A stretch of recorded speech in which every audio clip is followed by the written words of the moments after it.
And we welcome you into America's Forum, everyone. I'm John Bachman, filling in for J.D. Hayworth today. And we're pleased to have a few guests with us here on the set. Joining me right now is Vera Gibbons, Newsmax contributor. Thank you so much for having me. It's great to have you here, Vera. Here. Great to have people to talk to. Pete Hoekstra, former chairman of the House Intelligence Committee, with us here on the set as well. Also joining us remote via Skype is Bill Donohue, president of the Catholic League. And Bill, it's great to have you with us too. Quickly, guys, I want to start, guys, with the attacks in Kenya. Of course, this is not the first time this has happened. When are we going to see a stronger response, Bill, from the international community in reaction to these types of attacks that are persecuting Christians in Africa and elsewhere? Well, I'm somewhat optimistic about the fact that the Arab League has come together, that the fact that you've actually got Saudi Arabia to make some movement. I do think that they feel threatened. Now, I think the situation in the Middle East will be resolved quicker than you're going to see in Northern Africa for obvious reasons in terms of the proximity. I think it's a long struggle. The fact that Tikrit has fallen now out of the ISIS hands is a good sign. The fact that ISIS is making penetration in Kenya and in Syria is not a good sign. But I think I'm cautiously optimistic in the long run. And Pete, what do you think when you hear Bill's assessment of what's taking place? My assessment is, Bill, I think you're a little overly optimistic. I'm very concerned yet about what's going to go on in the Middle East. Tikrit may have fallen, but you've still got large portions of Iraq under ISIS control, Syria, the influence of Iran from Lebanon through Syria, Iraq into Yemen. I think the Christian community has been too silent on this issue, and I think it's going to be a very long struggle in the Middle East. And Vera, well, on that I would definitely agree. The Christian community has been deadly silent.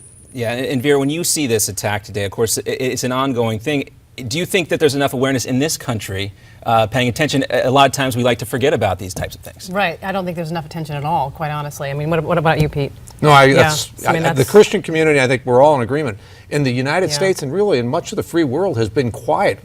Our brothers and sisters in faith are being they're being massacred. They're being sold off at slave auctions, and the Christian community is silent. All right, well, this is another example. We'll keep everyone posted. Of course, it's still a developing situation out of Kenya, but speaking of Christians in America, a lot of uproar today about what's taking place, not only in Indiana and Arkansas as well. And I want to talk about something a little bit different. Of course, the religious aspect of all of this has been the main headline here. But we also got to talk about the financial aspect of this too, Vera, because what we cannot deny, and what's hard to deny for anybody, is that the LGBT community has a huge vote with their pocketbooks. Right. That's a huge issue, I think, as well. But I think from a consumer's perspective, I think that it's been a little bit distorted. There's a lot of things that people don't necessarily know what's really going on. I think that the media has sort of distorted things to some extent. I think that's, this whole argument, these anecdotes about the baker or the pizza maker. Shut down. Yeah. I mean, that's just such a small part of all this. We're talking about, folks coming into your church and telling you how to practice. Right. There's other aspects of that. Bill, what do you think about these stories about the pizza maker and the baker? Are they really kind of, complicating a much simpler issue here, do you think? No, I don't think so, because I think there's a profound difference between saying to a person, I'm not going to serve you a cake, a pizza, a drink, whatever, because you're gay. Those people should not have the right to do that. But you're asking people now to put aside their religiously held, sincerely held convictions and say that I have to participate and affirm by being able to say that I want two men to get married and providing your birthday cake.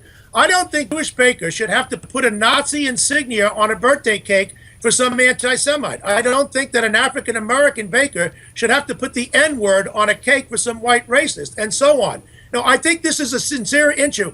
Now, look, we just talked before about the lassitude on the part of the Christian community toward what's going on worldwide. 80% of Americans are Christian. This is Holy Week. And what are we talking about? The 1.6% of Americans who are gay, and their rights trumping the religious rights of people, when in fact gay rights and straight rights are not mentioned in the Constitution, but religious liberty is encoded in the First Amendment. The whole thing is bizarre. But look, most Americans are in favor, as we've seen last January in an AP poll, are in favor of people saying, I don't have to participate in affirming you when it comes to serving people on the basis of business.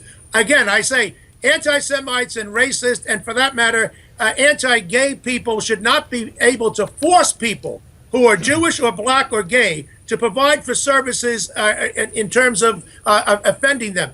they can opt out. They can always go down the block and find somebody else. That's what a market economy is all about. That's true. And Bill, we want to talk a little bit more about that coming up. We got about 30 seconds before we have to take a commercial break. So I'll ask you to stick around. Vera Gibbons and Pete Hoekstra are going to stick around as well. We're going to continue to talk about the situation not only in Indiana and in Arkansas. We're also going to ask Bill a little bit about perhaps a burgeoning Catholic rebellion taking place around the world. Conservative Catholics fighting back against Pope Francis. All that and more coming up ahead. Again, John Bachman sitting in for J.D. Hayworth. Glad you guys could be here with us. We'll have more with Pete Hoekstra and Vera Gibbons when we come right back from the short commercial break.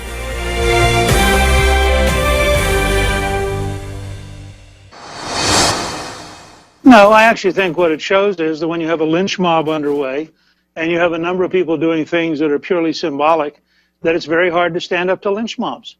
The fact is, for example, the governor of Connecticut announced he wouldn't send people to Indiana. Well, Connecticut has exactly the same law. They adopted it 20 years ago.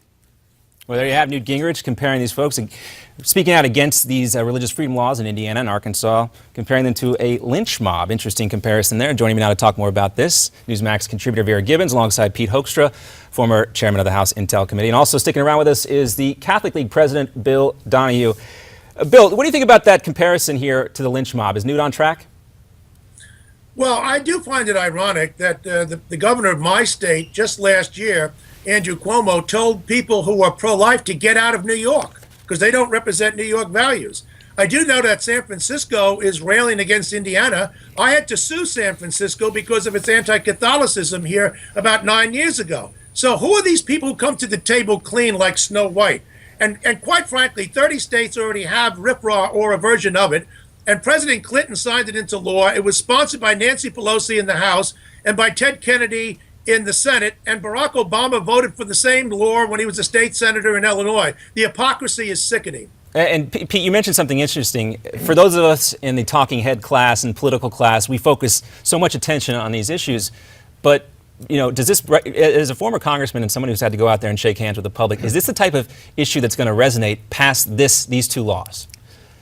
For a short period of time, you know, you and I were talking about beforehand, what does this do to Mike Pence's possibility or probability of entering a presidential race?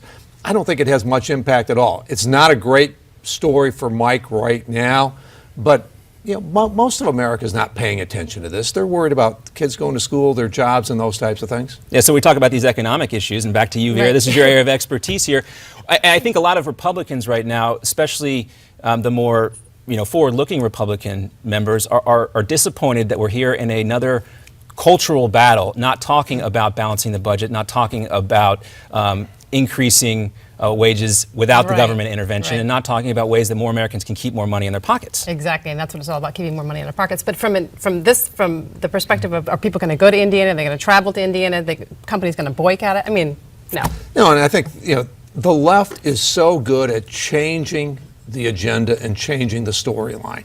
Republicans came out of the, going into recess, they passed their budgets, they passed a Medicare fix, they're going in with some momentum. This happens. The left wants to change the agenda to something where they think they can score political points. Yeah, and Bill, I wanted to ask you too, because we got Dan Malloy, the governor of Connecticut, one of the most vocal opponents, banning travel. A lot of other municipal politicians are doing the same thing, but he has the same law in his state.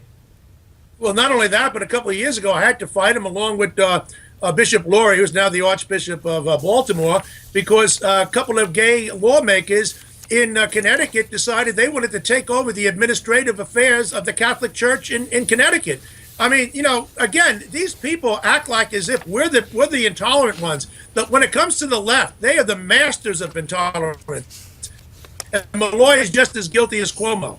All right, well, we'll leave that there because, Bill, while we have you here, I want to ask you about another interesting topic that a lot of Catholics, including myself, around the world are following. Pope Francis has put himself out there on this issue as well, I guess about as far as a pope can, but it could cost him. There's some backlash within the conservative Catholic blogosphere, and we start in England, where nearly 500 British priests have signed an open letter to the Pope asking him, when they have this synod that comes up here, for a clear and firm proclamation from the Church on marriage and sexuality. That's coming from the Catholic News Agency. We also have Cardinal Burke. He denies there's any rift with the Pope, but he's also warning of this gay agenda for the synod. And then we have also a report from Reuters. There are 2 renegade Catholic bishops in Brazil who have started their own brand of Catholicism. What's your take on all this?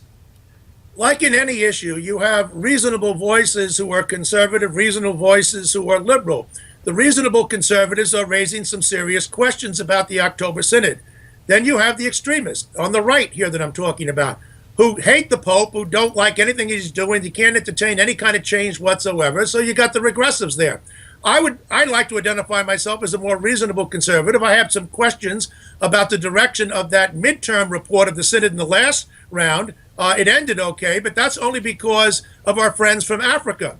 I'm talking about specifically Cardinal Napier, who had to basically teach the white boys in Germany, in particular, about the necessity of holding to basic Catholic truths on marriage. Well, so there is a fight that goes on, even within the cardinals, never mind within the bishops and priests and nuns. All right, well, Bill, and that's an excellent point, but since this is Holy Week and we have you here, we got about 30 seconds left. Have you been to confession this week? No, I went to confession more recently, and I'll be going to church tomorrow. And South Park will run me on the Easter Bunny thing tomorrow night. I become the Pope. I told Pope Benedict he's too much of a wimp. They made me into a character on South Park. But it doesn't end too well for me because Jesus takes me out at the very end of the show. Well, you're a good sport, Bill. We always love having you. Happy Easter to you, sir, and have a great Holy Week, the rest of the Holy Week. We're back here with more on America's Forum. We got Vera and Pete sticking around for a little bit longer. Got a lot to get to, guys. We're going to talk about Iran. I guess we have to talk about it. Double overtime is what they're saying on those talks. We'll be back.